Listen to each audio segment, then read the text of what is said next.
Prepare yourself for the chilling tale of Jack Unterweger, the Austrian serial killer who deceived the world. From celebrated journalist to cold-blooded murderer, Unterweger's double life shocked a nation and left a trail of horror across the continents. This is not just a story of crime, but a twisted narrative of manipulation, deceit, and evil hiding in plain sight. Join us as we uncover the dark secrets of the Vienna Strangler.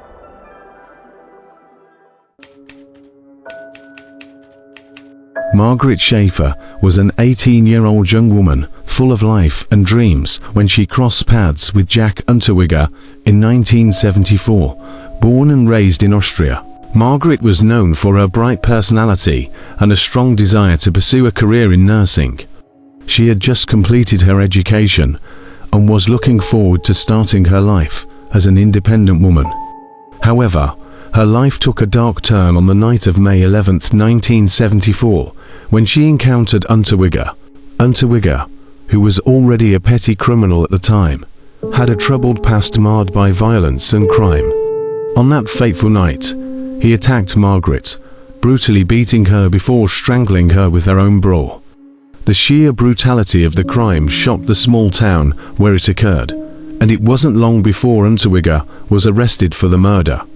His crime was not just a random act of violence, but the result of deep-seated issues that had been festering in him for years. Margaret's body was found in the woods near Salzburg, and the local police were quick to identify Unterweger as the prime suspect. The evidence against him was overwhelming, and he was soon convicted of her murder. The case of Margaret Schaer marked the beginning of Unterweger's long and terrifying journey into the world of serial killing. The murder of Margaret Schaer was particularly heinous because of the way Unterweger used her own clothing as a weapon. This method would become a signature of his killings, as he later repeated it with many of his other victims. Margaret's death was a senseless act of violence that cut short the life of a promising young woman and set the stage for the horrors that would follow. After his conviction, Unterweger was sentenced to life in prison, where he began to reinvent himself. While behind bars, he developed a fascination with literature and began writing short stories, plays, and eventually, an autobiography that painted him as a reformed man. This new persona would later play a crucial role in his release and subsequent murders. Margaret Schaer's family was devastated by her loss, and the community was left in shock. Her death was a grim reminder of the dangers that lurk in the shadows, waiting to prey on the innocent. The memory of Margaret Schaer would later become a symbol of the lives destroyed by Unterweger's insatiable need for control and violence. Margaret's murder also highlighted the vulnerabilities of young women in society, a theme that would resonate throughout Unterweger's later crimes. Her tragic end serves as a stark reminder of the importance of justice and the need to protect those who are most vulnerable.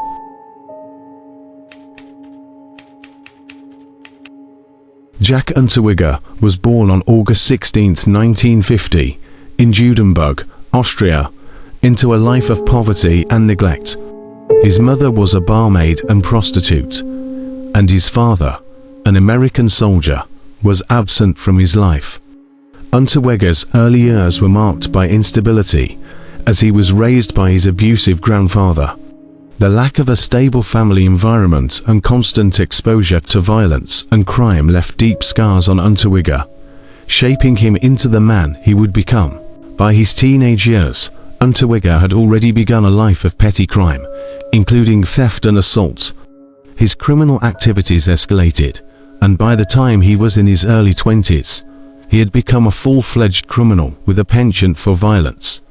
The murder of Margaret Schaer in 1974 was the culmination of years of pent-up anger and frustration, and it marked the beginning of his career as a serial killer. Despite his violent tendencies, Unterweger was able to present himself as a charming and intelligent individual.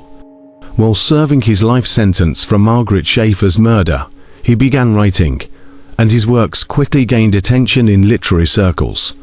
His autobiography, Vergefühle oder die Reise ins Zuchthaus Purgatory, or Of the Trip to Jail, published in 1983, portrayed him as a man who had reformed himself through the power of literature. Unterweger's writings were so convincing that they gained the support of influential figures in Austrian society, including intellectuals and politicians. They lobbied for his release, arguing that he had been rehabilitated and deserved a second chance. In 1990, after serving just 15 years of his life sentence, Unterweger was granted parole. Upon his release, Unterweger became a celebrated figure in Austrian society. He was hailed as a success story, proof that the prison system could rehabilitate even the most violent criminals. He began working as a journalist, writing articles about crime and the very prison system that had once confined him. However, beneath this veneer of respectability, Unterweger was hiding a dark secret. In reality, Unterweger had not reformed. He had simply become better at hiding his true nature. Within months of his release, he began killing again. His victims were primarily prostitutes, whom he lured into a false sense of security before brutally murdering them. Like Margaret Schaer, these women were strangled with their own clothing, a chilling signature that linked the murders across different countries.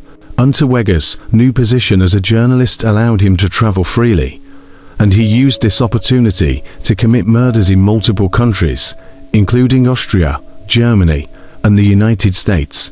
His ability to evade capture for so long was due in part to his cunning and the public's unwillingness to believe that such a reformed man could be capable of such horrors.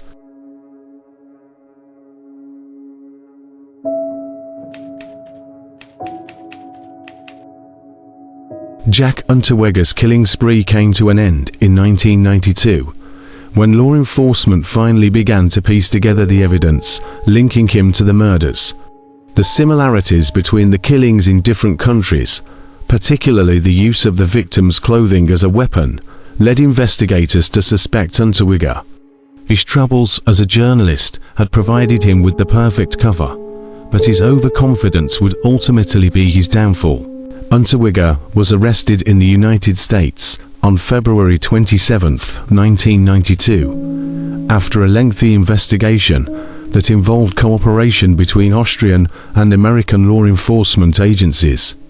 The evidence against him was overwhelming, including eyewitness accounts, forensic evidence, and his own writings, which often contained details that only the killer could have known. The trial of Jack Unterweger was a media sensation, attracting attention from around the world. The public was shocked to learn that the man they had once celebrated as a literary genius and a symbol of rehabilitation was, in fact, a cold-blooded killer. Unterweger's defense attempted to portray him as a victim of his circumstances, but the evidence was too strong to ignore. On June 29, 1994, Jack Unterweger was found guilty of 9 murders, including those of several women in Austria, Germany, and the United States.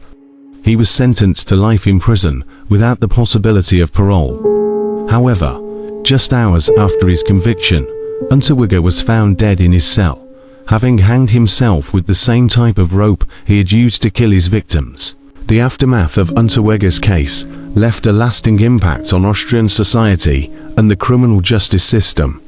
The public and media were left to grapple with the realization that they had been deceived by a man who had manipulated the system and their trust.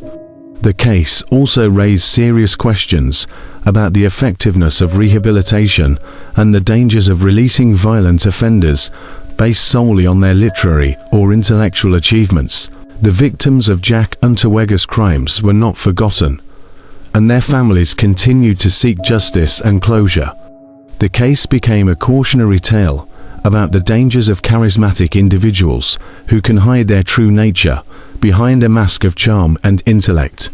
The story of Jack Unterweger serves as a grim reminder that evil can sometimes wear a convincing disguise.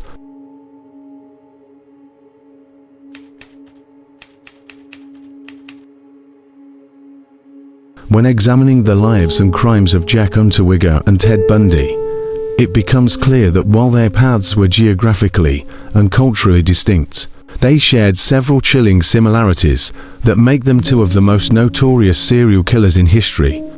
Both men were able to mask their monstrous inclinations behind a facade of charm and intelligence, allowing them to evade capture for extended periods and deceive those around them. However, the nuances of their backgrounds, methods, and psychological profiles reveal important differences that shaped their respective killing sprees. Jack Unterweger, an Austrian native, was born into a life of poverty and neglect. His early exposure to violence and instability laid the groundwork for his later crimes. Unterweger's childhood was marked by a lack of stable family life, a theme that is also prominent in Bundy's early years. Ted Bundy, born in Burlington, Vermont, was raised under the false pretense that his grandparents were his parents and his mother was his sister. This deception created deep feelings of alienation and resentment, which Bundy would later channel into his violent tendencies. Both Unterweger and Bundy exhibited troubling behaviors from a young age.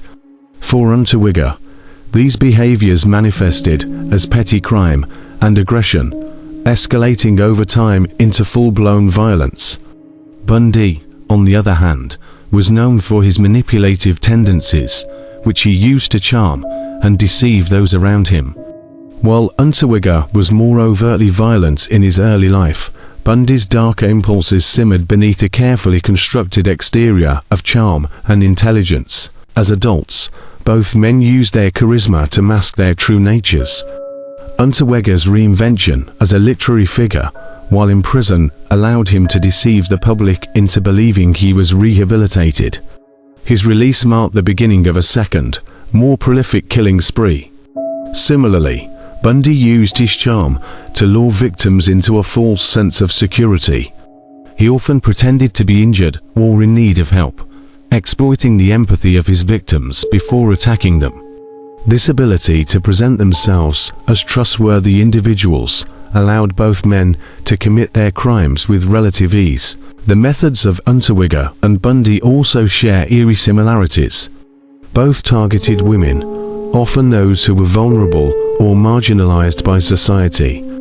Unterweger's victims were primarily prostitutes, whom he lured into a false sense of safety before strangling them with their own clothing. Bundy's victims were typically young women whom he would bludgeon, strangle, or mutilate after luring them to secluded areas. The brutality and violence in both men's crimes speak to their deep-seated need for control and domination over their victims. However, while Unterweger's killings were methodical and spread across multiple countries, Bundy's crimes were more chaotic, often involving a high degree of impulsivity and frenzied violence. Bundy's crimes spanned several states across the US, and he was eventually captured after a reckless high-speed chase. Unterweger, in contrast, used his position as a journalist to travel freely, killing women across Europe and the United States before finally being apprehended. Psychologically, both men exhibited traits consistent with psychopathy, including a lack of empathy, manipulativeness, and a profound need for power and control. However, Bundy's crimes were often driven by a desire for sadistic pleasure, whereas Unterweger's killings were more about exerting dominance over women whom he viewed as expendable.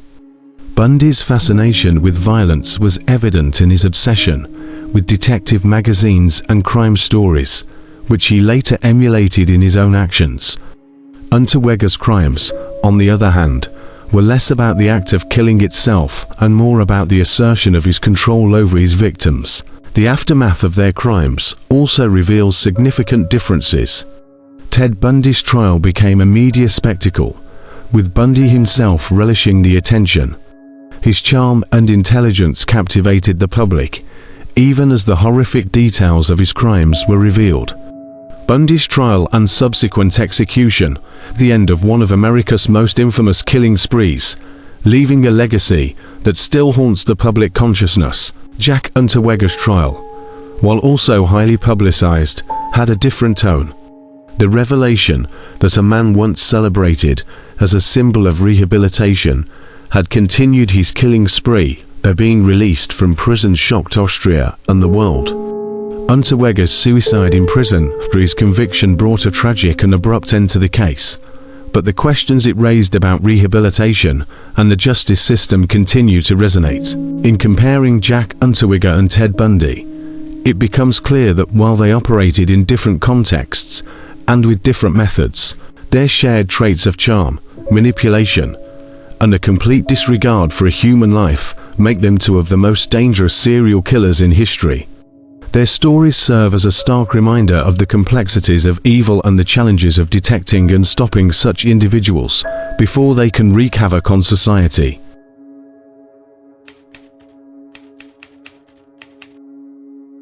When comparing Jack Unterweger and Wade Wilson to notorious killers separated by decades and continents, their psychological profiles and the significance of their tattoos offer compelling insights into their minds and motivations. While both men use their outward appearances to project certain images, the underlying reasons and psychological implications behind these choices differ, reflecting the unique paths that led them to violence.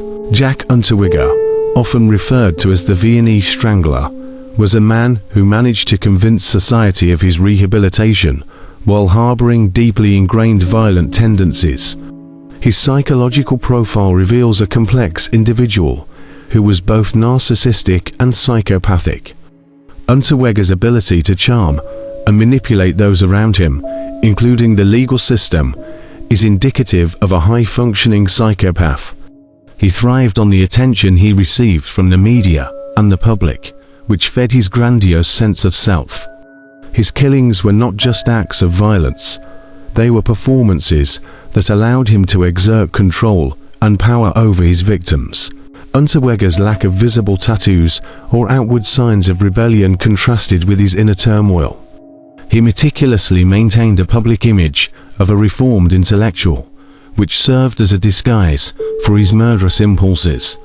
This facade allowed him to move freely within society, ultimately making him more dangerous as he committed his crimes under the guise of respectability. Wade Wilson, known as the Deadpool Killer, presents a different psychological profile. Wilson's mental state is marked by antisocial personality disorder, characterized by impulsivity, aggression, and a profound lack of empathy. Unlike Unterweger, Wilson did not mask his violent tendencies behind a sophisticated persona. Instead, he wore his aggression openly, both through his behavior and his tattoos. Wilson's tattoos are a stark representation of his inner world, covered in symbols of hate and violence, including swastikas and phrases like "bread for war." Wilson's body art served as a constant reminder of his affinity for chaos and destruction. These tattoos were not just for show, they were a part of his identity, a way to project his defiance and his rejection of societal norms. The swastikas, in particular, indicate an alignment with ideologies that thrive on hatred and division, further underscoring his deep-seated anger and desire to intimidate. Psychologically, Wilson's tattoos can be seen as a manifestation of his need to assert dominance and control. They acted as a barrier, creating an image of fear that distanced him from others, both physically and emotionally. While Unterweger used charm and intellect to manipulate those around him, Wilson used his tattoos as a visual representation of his inner turmoil, making his intentions more transparent yet no less dangerous. Both men displayed traits of psychopathy, such as a lack of remorse and the ability to compartmentalize their violent actions. However, Unterweger's psychopathy was masked by a veneer of sophistication, while Wilson's was laid bare in his tattoos and erratic behavior. Unterweger's calculated approach to his crimes, combined with his ability to deceive those around him, contrasts with Wilson's impulsive and overt displays of aggression. In comparing Unterweger and Wilson, it becomes clear that while their methods and outward appearances differed, their underlying psychological disorders drove them to commit heinous acts of violence. Unterweger's charm and manipulation allowed him to blend into society, making his crimes more insidious, while Wilson's tattoos and aggressive demeanor made him a more obvious, though no less deadly, threat. Both men left a trail of destruction in their wake, but the ways in which they presented themselves to the world offer valuable insights into their distinct, yet equally disturbing, minds.